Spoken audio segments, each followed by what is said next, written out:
Hello, my fellow humans. Today we have an incredible guest joining us, one of the 2025 top 30 global gurus for leadership, alongside legends like John Maxwell and Simon Sinek. Known for her bold insights and unmatched ability to help leaders focus on what truly matters. Her clients trust her so much they call her before anyone else, even their C-suites or spouses. From tackling next generation leadership challenges to transforming toxic workplace cultures. She's here to share game-changing strategies that drive performance, profits, and a thriving workplace. Liz Weber, welcome to the podcast. I'm so happy to talk with you today, Justin. Thank you for having me. Let us know more about you, what you're trying to accomplish, and how you're helping people out there get through their struggles through leadership. Sure. Well, in the most simplistic way, there's three main ways that I work with my clients, and my clients are typically business owners, executives in the C-suite, boards of directors, and I help them in three main ways. Number one, I help them with their strategic planning initiatives, and that might be through a retreat, a summit, annual meeting, kind of think through strategies. A couple clients right now are midway through like a 4-year plan, and as you and I and all your listeners know, things have changed a lot in not only the past 2 years, but the last couple months. And so for them, it's time to look at where are you now? What have you accomplished? Given the world around us right now, what makes sense going forward? So there's a lot of reshuffling in strategies and going forward. The second way I help them then as a part of those conversations, and again, very relevant to the times we're in, who's going to do that work? Has your mission changed? Has your scope of services changed? Has your portfolio of products changed? And given those changes, what types of talent and skills do you need now? And what types of talent and skills are you going to need in the next couple years? And how do we start looking at possibly either recruiting those skills or, more importantly, developing the talent you have so that they can succeed with you now and succeed with you in the future? And then the third thing that I do, and I spend the most of my time doing, is either one-on-one or with groups, coaching and advising them on things that are happening in the moment. And this is where quite often I'll get a call or a text from someone saying, hey, can you jump on a call, or can you jump on a Zoom or jump on a Teams? We want to talk something through with you. And as you said in the intro, it's quite often, I just scheduled another meeting. It might be a CEO wants to talk through something before they talk it through with the C-suite to kind of get their talking points in order. Or with a small team, I just sent them their strategic plan, and we're going to meet next week to walk through it before they present it to the committee and things like that. So that in a nutshell is what I do. That's amazing. I feel like a lot of leaders should be doing these things if they're not already. How do you find people that you like they need change, but they're not sure what to do? Do they just reach out to you, or is it kind of like word of mouth? I'm very fortunate. Yeah, I've got a very strong referral network, but also people will see. I'm quite active on LinkedIn, and people will see what I put on LinkedIn, or they'll do Google searches, and I've had a number of people just reach out because they did a Google research and found me. But on the other hand, also I am fortunate in that I have a lot of clients that I've been working with for years. And one I just referenced a little while ago, I've been fortunate to work with this one organization since 1996. Wow. And this is the sixth CEO that I've worked with over that time period. In the same organization? It's the same organization, but it's not continuous. I come and go as they need me. I just say that because given some of the conversations we have, and my focus is really helping to ensure not only does the organization succeed, which I make it very clear to every one of my clients, my client is the company. You just happen to be the person I'm talking to. And what I mean by that is that allows them to understand I'm going to be very candid with you in your role as CEO or CFO or CMO, whatever it might be, that if you are not really fulfilling the responsibilities of the role, I will talk with you about it and we'll help you develop those skills so you can be successful. But the company is the one that's paying my invoice, and that's my client. And so therefore, I want to make sure that whomever is in the various roles is really learning to do the job that they're being paid to do to the best of their abilities so they can be successful. Have you experienced some of those people that kind of fight you tooth and nail, saying like, oh, I can do this role? Were you talking about? How did you kind of help get them to be that CEO if they did not want to, they thought they were doing the job correctly? I've never had that. I've never had that situation. And the reason I've never had that situation is I don't take on a client if they are forced to work with me. So if it's a matter of saving someone's job and they have to get coaching, I won't take them on. That's not the type of coaching that I do. As an advisor and as a coach, I'm working with individuals who want someone outside the organization to talk to that understands what it's like to operate at an executive level, that will give them honest feedback. So if they don't want honest feedback, if they're not open to learning, I won't take them on as a client. And it's one of the things, it's actually, as you asked the question, I was talking to a colleague the other day about this. And I in every one of my conversations with a prospective new client, part of the conversation is I will say, if we choose to work together, then here's blah, blah, blah, blah, blah. And quite often when they hear me say, if we choose to work together, they kind of, either look at me in shock, like, what do you mean you don't want to work with me? Because no, there are sometimes I don't think it's going to be a good fit. And that's happened a couple times in my career where I've said, I would suggest you read a couple articles. I'm going to send you links to them that I've written. And if we move forward, this is probably an approach that I believe is going to be helpful for your company. And I need you to be comfortable with this approach. And quite often they read the article and come back and go, yeah, no, I don't think we can work together. It's a nice way for them to realize that the advice that I share with them may not be comfortable for them. And that's great, because then we're not a good fit. I like how you said that. Because not everyone's a good fit for most companies, and sometimes people have a hard time trying to figure out who is and who's not, and to take on everyone. Exactly. And you have to work with people that actually want to do the work the way that you set it forward to do it, or they're not going to work with you. Right. Exactly. And this type of work, it's very personal. I mean, you have to actually like the person that you are working with. I genuinely like my clients. I really, really do. Many of them, I believe, really like me in that we've had each other's back. They know I'm trying to help them for the best of intentions. And when I say things to them, it's to make them aware and to see things from a perspective that they may not be seeing. So it's really trying to be helpful for them and bringing them additional insights that either they're too close to see or they just haven't heard yet, and they're looking for that information. And so that's kind of the value I bring to them. Could you explain a scenario or use an example of a client that you were working with and they maybe did and quite understand what you were trying to accomplish with them? Well, I'll share an example of a situation last year with a client who it was about the first year into their strategic plan that we had created and rolled out. And the team was really struggling in identifying and understanding how to move it forward internally. This organization has been through strategic planning a number of times, and it's never been easy, and it's very rarely been successful. And so they reached out to me last summer and basically said, can you help? Because we don't know what to do. Morale is really bad. People are really frustrated, and we've got some major deadlines that are due by the end of this year. And I don't think we're going to make them. And we have to make them. Our viability relies on us making these deadlines. And I said, well, I can look into it. And what I'd like to do is interview your managers and find out from them what the frustrations are. And luckily, the senior staff here, the executive team agreed. And I interviewed all the managers and I interviewed all the executive team members. And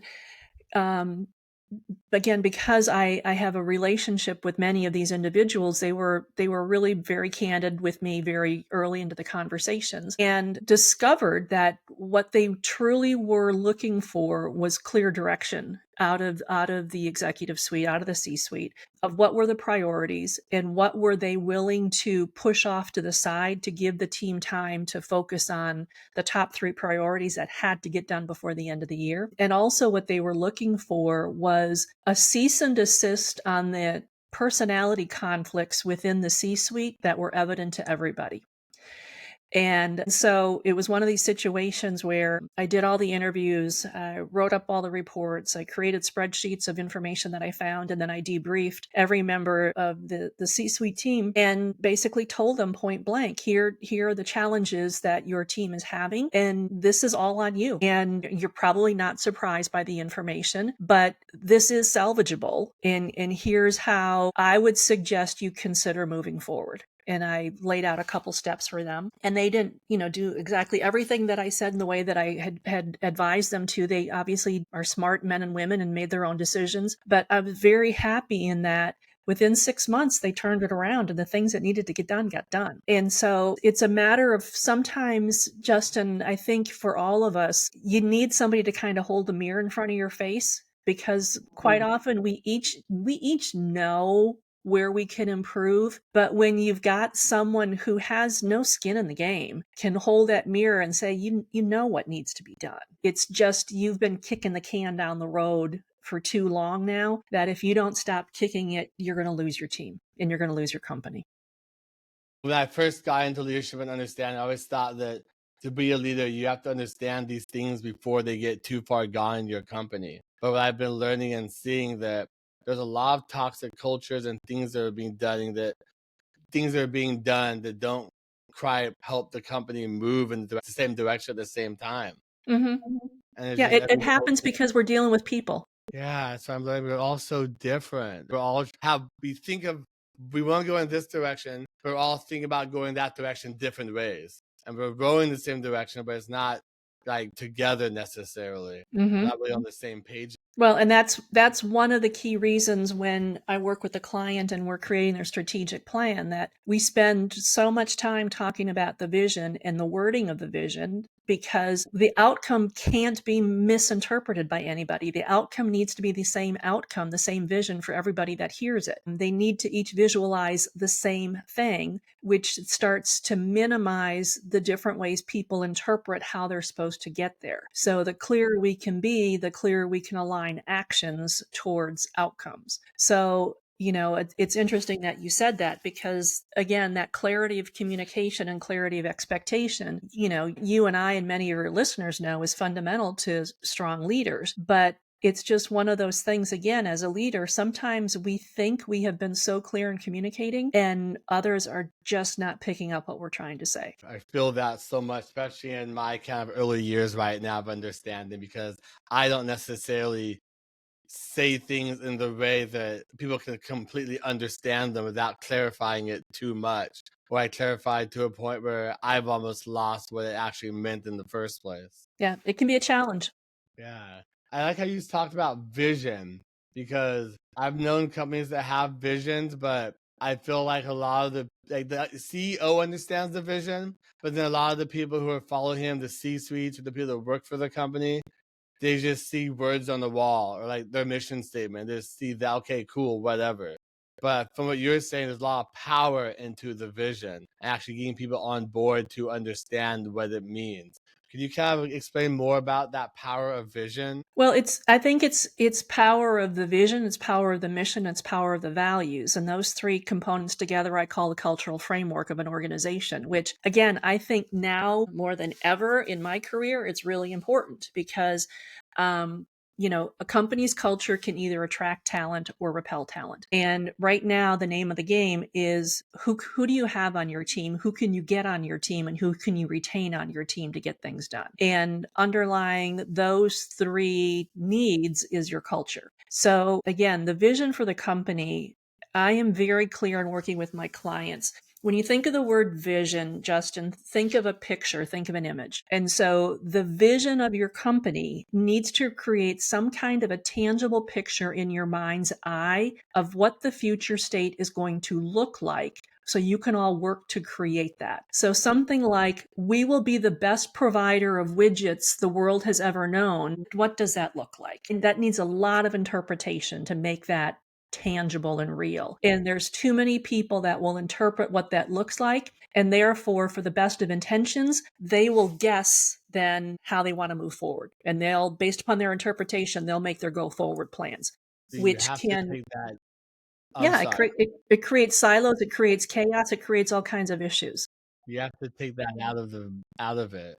Yeah. Be very clear. That makes sense. So the vision needs to be very clear. It needs to be very specific from my perspective. The mission is to use Simon Sinek's way. This is your why. This is why you get up every day. It's your purpose for existing. It's why you exist as a company, what you do, what you produce. And if you don't believe in what you produce or what you do, and like what you do or what you produce, I think it's really hard to attract talent, keep talent, and have them engage and do good work for what you do. And so, being clear in what the mission is and why you get up every day and why you should be excited or can be excited to do the work you do is important. And then the values, I call those the house rules. Those are the non-negotiable behaviors that are required of everyone who takes a paycheck from your company or who represents your company. And those house rules just enable a common set of behaviors that enable you to work well together in fulfilling your mission and driving to the vision. If the company seems like they're going off their mission and their vision, how would you kind of get them back on track? Like, for example, I've worked with companies where the C-suites understand where they're going, but then people kind of, as they trickle down to the bottom of the pyramid, they kind of either don't care, they just want to work 9 to 5, they don't really care where they're going until they get a paycheck. But if you don't get them on board, they kind of help drive the company. How do you kind of help them get less sidetracked and really on board with the mission? I mean, I know I can understand it starts probably from where you're hiring and the training, but maybe past that part of it. They're already on board. Communication. And what I do with my clients is once their strategic plan is created and it's rolled out, then once a quarter, I reconnect with them and we track what's working, what's not, what needs to be adjusted. So number one, the strategic plan becomes a dynamic document. So it's always focusing on what is relevant at that time and going forward. So that's key number one. As part of those quarterly updates, I encourage my clients that they should be reaching down through their teams before those quarterly updates to check in with their team members to say, hey, Justin, what have you been doing over the last 90 days on given your role in the company, that this task or these tasks that you're doing actually feed into our department's part of the strategic plan for the company. So what have you been doing about that? What issues do you have? Because I've got to go to the quarterly meeting here in a week or two, and I want to make sure that any issues that you and other members of my team are having, I can bring to the rest of the leadership team. So I encourage that there's downward communication before the quarterly meetings. Then we update the plan, make tweaks. And then what should be expected then is after those quarterly updates, then again, if I'm part of that update team, then I come back to you and the rest of my team members to say, here's how the plan has been updated, given where we are, given what we've accomplished, given where we've had some setbacks, and given some of the new things that are happening in our industry or with the economy or regulation or whatever. So the plan is going to be tweaked a little bit going forward because we're facing a new reality right now, and here's what we're going to do going forward. So when I say communication, what I mean is, number one, communicating not only what the plan is upon release and implementation, but constant communication at least once a quarter of what are you individually in your role doing that is supporting a specific strategic initiative, if anything. But more importantly is what is being altered in the plan every quarter, given what's happening in the world around us. And you need to be aware of that, because at some point you're going to be affected by it. And so that's how you can start to break down that disassociation of frontline employees from the strategic plan and thinking it's only something the leadership team has to deal with. It's impacting every one of them all day long. 100%. Having a plan, which I feel a lot of businesses don't even have that to start with. And that's why they're kind of just all over the place, or they're just not going the right direction, or they're not getting things done. And if they have a proper business, you should have a plan in place, like you said. Well, a lot of them have a plan, they just don't continue to monitor it. And it's easy to get overlooked when daily operations get, let's be honest, crazy. And so it's very easy to say, I don't have time to focus on that because we don't have enough people to get the work done right now that we need to get done. So to think and do anything more strategically, we just don't have time for it. So they may have a plan, but they push it to the side because they're focused on trying to stay alive here and now, which, is it's a challenge, but unless you make time to think strategically, you are always in reactive mode. That, like I just said, in reactive mode, because if they built in that habit into their daily things that they do, they can be going forward better for the company and the people that they're leading as well. A lot of companies I've noticed they're in reactive mode all the time. It seems like they don't understand what it is to be proactive. Well, it's a challenge. Yeah. Do you have any thoughts on what other companies can do to be more proactive instead of being always so reactive? Well, I think the basic thing that I ask a lot of my clients when I start working with them is, do you want to be working like this 2 years from now, 3 years from now, and 5 years from now? And usually the answer is, oh God, no. And so it's like, Right. well then when are we going to start making the shift? Because until you change something, nothing's going to change. So what are you willing to change? And by the way, leaders, the change has to start with you. So Mm. are you ready to commit to doing something differently in how you're leading the company so that you can get out of reactive mode and you can get a bit more proactive in how you're running the company, how you're engaging with your clients or customers, and how you're engaging with your team members? I feel like when you're in that proactive mode, it's you spend less energy on things that you don't need to, and more energy in kind of growing the company and moving forward. Because both of them expel energy. Because where do you want Exactly. to use your energy at? One's negative, one's positive. Well, and that kind of goes back to, you alluded to it in my introduction, is, what I say is I help clients focus on the right things at the right time to get the right impact. And Ooh. I just had a coaching call with the manager yesterday, and looking at the things she's focusing on and what she spends her time doing. And my question was, why are you doing those things? And why is one of your managers not doing those things? And so a lot of it, Justin, also is just really basically looking what is each leader doing with his or her time during the day, and given the positions they hold, what should they be doing? And quite often what I see with companies that are in highly reactive mode is you have individuals doing work that should be done with people a level or two below them. They're not doing work at the level they're supposed to be operating at. And a couple reasons are driving that. Number one, they don't have enough people. But more importantly, number two, more prevalent, I should say, is number two, they haven't properly trained the people below them and they haven't learned to let go. And so when the pressure's on, it's easy for them to feel like they're being productive if they're hustling around doing things that they used to do or they know how to do. It's harder to feel productive when you have to deal with intangible things like strategy. Ooh, I really like how you put that. I found myself in that sometimes too, but in order to be a good, successful leader, you have to learn how to delegate, how to let things go, and actually do things that your leadership ability is meant to do. And also, like, training people is very important too, so you can let go of those things. I like how you put that. I see that a lot of the time with companies I've worked with as well. It's like they start like a very small company, and then as they're growing, they have all these horrible reactive habits, and that kind of grows with the culture of the company. And then by the time they're like, okay, we're ready to do something, but it's just this big, huge monster that's almost like out of control. And it's kind of like, well, what do we do? What can we do now? And it's just there's a lot of chaos inside of that company. No companies in particular. From working with so many companies over the years, is there any one particular that sticks out that was maybe either there's something happened, maybe something difficult, or just it was just a really good learning experience for you and your business when you worked with them? Oh, there's been a number of them. A good juicy one. Juicy one.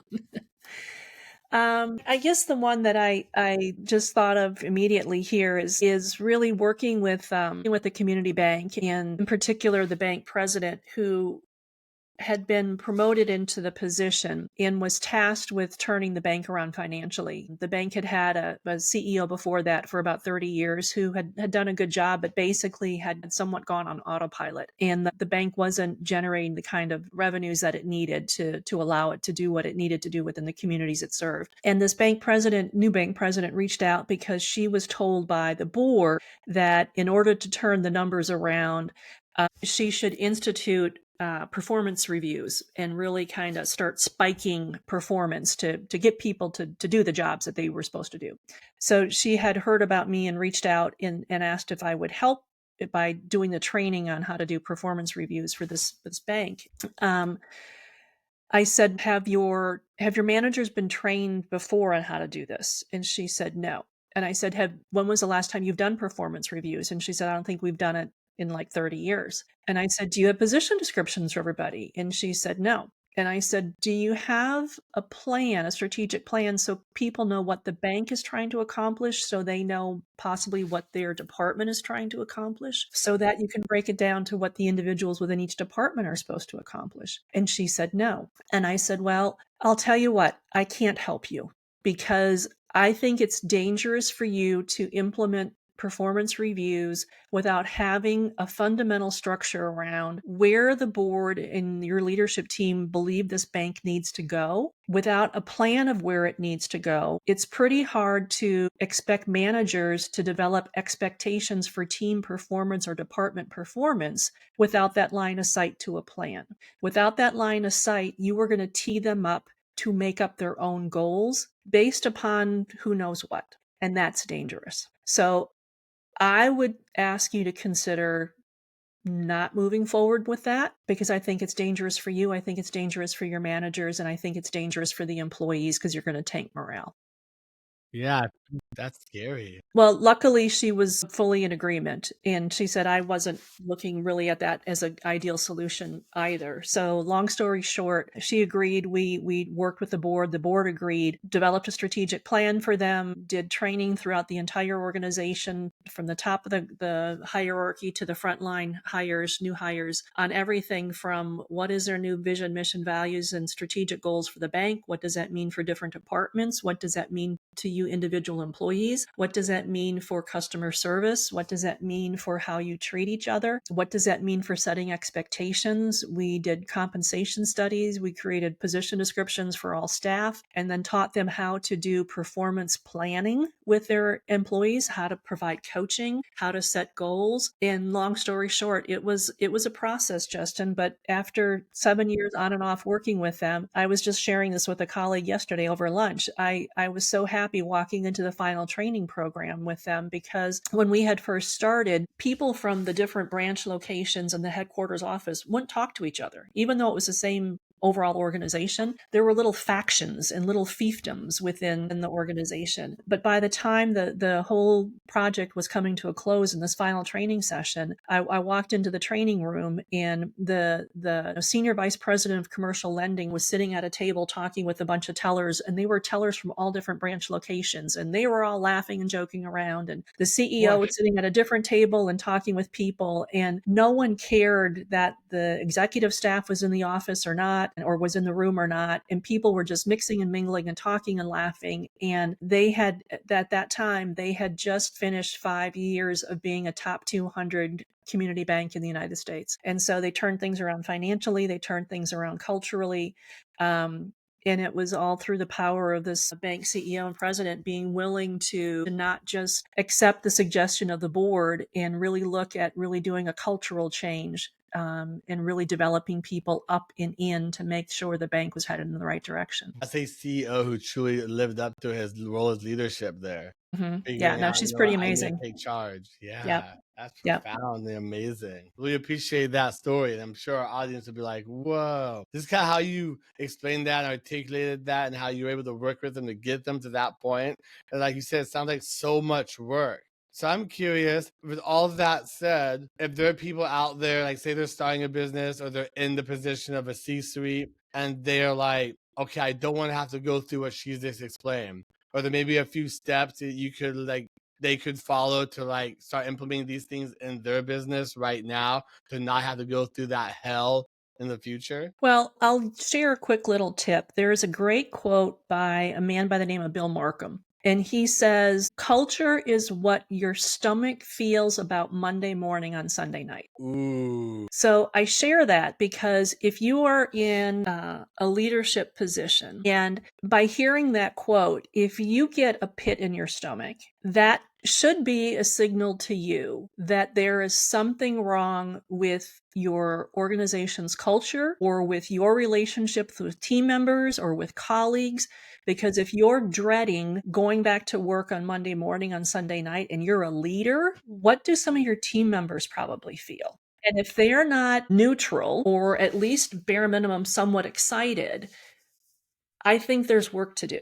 And do you need to do everything as extensive as the example I shared? No. But at a bare minimum, I would encourage you to start taking a hard look at, why am I dreading this? And I will tell you in full disclosure, Justin, majority of the times what's driving it are there some personality conflicts that are causing dread of going back to the office. Either there's somebody in a leadership position or somebody in a team that is behaving in ways that are not helpful to everybody else, and it continues to make life difficult. And until that situation is addressed, you're not going to move forward. And that's why I go back to what I said earlier. One of the questions I ask my clients is, do you want to still be dealing with this a year from now, or 2 years from now, or 3 years from now? And if the answer is, oh God, no, then it's like, so then what are you going to do about it?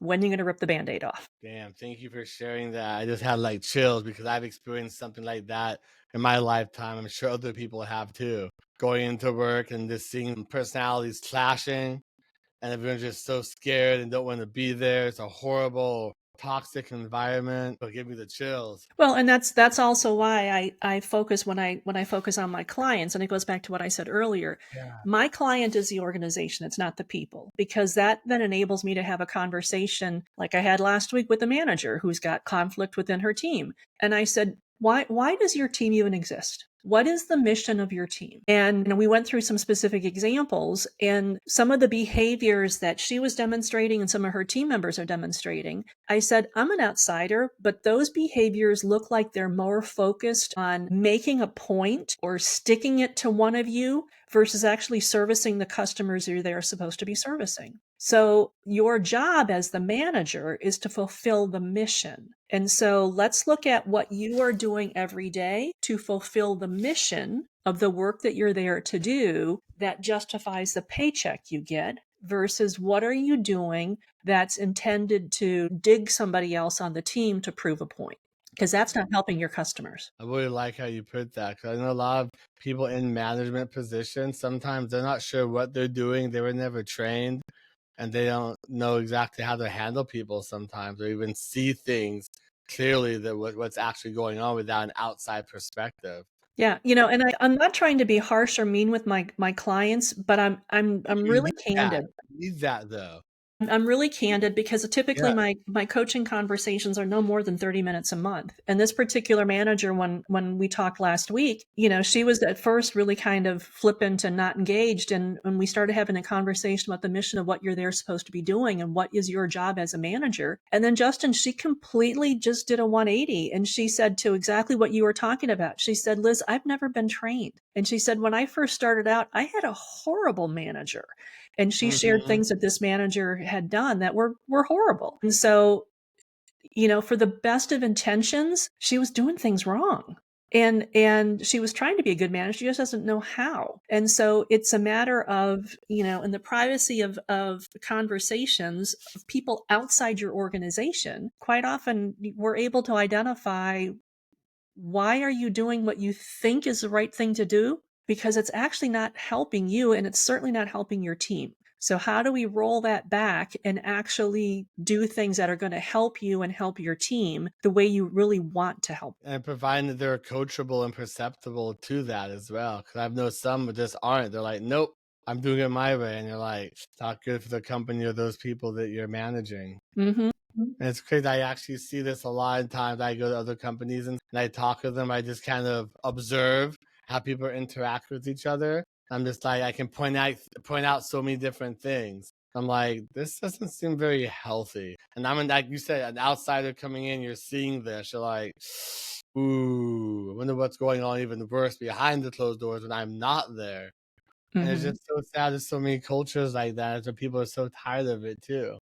And there's some that are just not going to change, unfortunately. They Mm-hmm. won't get the help. They won't reach out to amazing people like you and be like, hey, we need help. We want to do something about this. We want to help our people. We want to create change and pursue this. That's like in the perfect world. That is true. Is there anything that you'd like to leave our audience with, and how they can reach out and work with you as well? I think I would just suggest that, if your listeners are in a leadership position, I always encourage leaders, you have more power when you are candid and vulnerable with your team. And that word vulnerable makes people really nervous. It's like, you mean I'm supposed to cry in front of them or whatever? No. From my perspective, vulnerable means, are you willing to say, you know what, I screwed up? Or, you know what, I don't know. I don't know how to handle this. And be human. That in and of itself goes a long way. And that's one of the things that I share with most of my coaching clients when they realize after conversation that for the best of intentions, they were doing things wrong.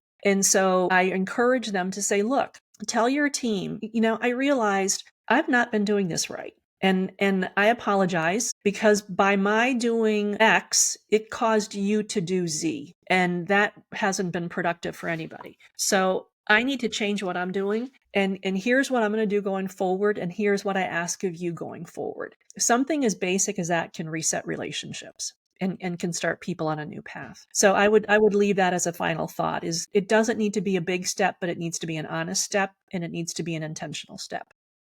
That's true leadership. Yeah. And as far as how people can connect with me, I'm on LinkedIn. That's where I'm most active on social media. And my handle on LinkedIn is Liz Weber CMC. And Weber has one B. Or my website is wbsllc.com, and they're welcome to connect with me there. I'll definitely put that down in the show notes so they can access it. I want to thank you for coming on here and chatting with us today. You've actually opened my mind up to a lot of things that I didn't even know were actually there. I haven't gotten to that point just yet. But it's good to know and have these things, the foresight of these things, so they don't happen. Because that's not what I'm trying to repeat in my life, for sure. Excellent. I believe in servant leadership and creating a culture of other leaders. Thank you so much for coming on here today, Liz. I appreciate your time. Thank you, Justin. It's been nice to meet you and talk with you and spend time with you. Yes, you as well. Take care.